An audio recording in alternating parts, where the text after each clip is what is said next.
Hi friends, అందరికీ నమస్తే. ఈరోజు వీడియో వచ్చేసి బోండా చేస్తున్నానండి ఈవినింగ్ పిల్లల కోసం.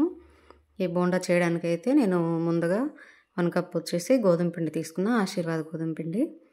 1/2 కప్ ఏమో రైస్ ఫ్లోర్ తీసుకున్నా. ఇవి రెండు జల్లించుకున్నా అనమాట. రెండు బాగా కలిసిపోవాలంటే ఇంకా జల్లించుకోవాలి. ఇంకా మనకు ఆ బోండా సరిగా రావాలన్నా కూడా జల్లించుకుంటే బాగా వస్తుంది.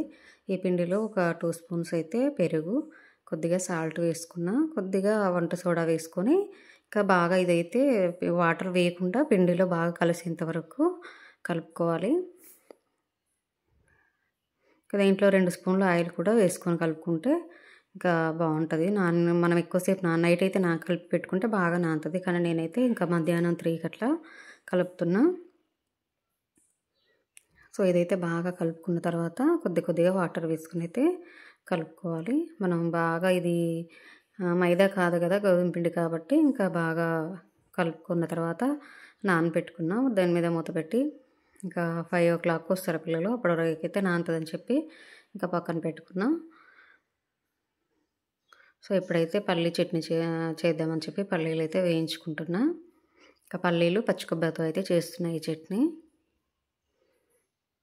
ఇంకా పల్లీలు వేగిపోయినాయి కదా, ఇంక ఇప్పుడైతే పచ్చి కొబ్బరి ఇంకా పచ్చిమిర్చి ఇవి కూడా వేయించుకోవాలి. ఆయిల్ లేకుండా వేయించుకుంటున్నాను నేనైతే. ఇంకా ఇప్పుడైతే ఇవి పచ్చి కొబ్బరి వెనక సైడ్ ఉంటుంది కదా, బ్యాక్ సైడ్ బ్లాక్ది, అదైతే షాక్తో తీసేసి ఇంకా వాటర్లో వేసి కడిగి తీసుకుంటున్నాను నేను. ఆ బ్యాక్ సైడ్ ఉండే బ్లాక్ వల్ల మనకైతే తిన్నప్పుడు అరగదన్నమాట. సో అందుకోసం నేను చట్నీ చేసినప్పుడు ఇలా బ్యాక్ సైడ్ ఉన్నదంతా షాక్తో తీసేస్తా. సో ఇప్పుడైతే కరివేపాకు కూడా వేసుకోవచ్చు ఉంటే ఫ్రెష్ది, కానీ నాకైతే ఇంట్లో కరివేపాకు లేదు. ఇంకా అందుకోసమని పచ్చిమిర్చి కొబ్బరి అయితే వేయించుకుంటున్నా ఆయిల్ లేకుండానే. కొద్దిగా జీరా వేసుకోవాలి. ఇంకా మనం పోపులో జీరా వేయం కదా, ఇంకా ఇప్పుడే జీరా వేసి వేయించుకొని తీసుకోవాలన్నమాట. సో ఇవి కూడా ఫ్రై అయినాయి కదా, ఇంకా ఇవైతే చల్లారిన తర్వాత మనం మిక్సీ పట్టుకోవాలి. సో ఇప్పుడైతే ఇంకా ఆయిల్ హీట్ చేసుకుంటున్నా. ఇంకా ఆయిల్ అయితే హీట్ అయ్యేలోపు ఇంకా అదే మిక్సీ పట్టుకొని పోపు అయితే చేసుకుంటున్నాను అనమాట.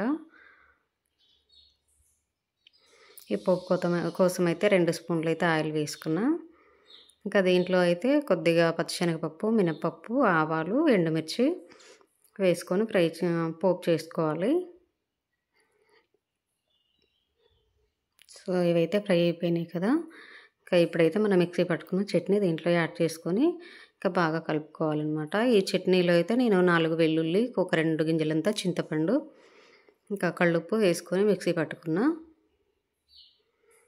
సో ఇప్పుడు చట్నీ అయితే రెడీ అయిపోయింది కదా. ఇంకా ఇప్పుడైతే మనం ముందుగా కలిపి పెట్టుకున్నాం కదా ఈ గోధుమ పిండి ఇంకా బియ్యపిండి, ఇదైతే ఇంకా చేతికైతే బాగా గోధుమ పిండి కాబట్టి జారట్లేదు, అతుక్కుంటుంది అనమాట. నేనైతే ప్రతిసారి వాటర్లో డీప్ చేస్తున్నా చెయ్యి, అయినా కూడా ఇంకా జారట్లేదు అనమాట. వాటర్లో తడుపుకొని తీసుకుంటున్న పిండి, కానీ మనకు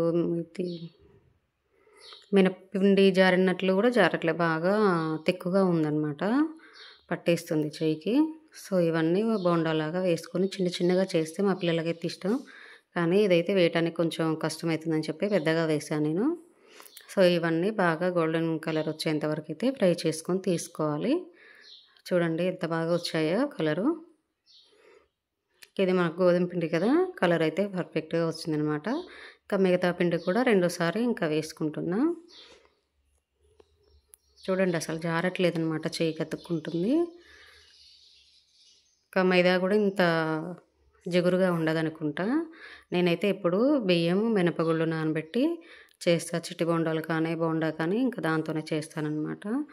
సో ఈసారి అయితే గోధుమ పిండితో ట్రై చేసా, టేస్ట్ బాగుంది, కానీ ఇంకా బాగా తిక్కుగా ఉందన్నమాట. ఈ వీడియో మీకు నచ్చినట్టయితే లైక్ చేసి సబ్స్క్రైబ్ చేయండి. Bye friends.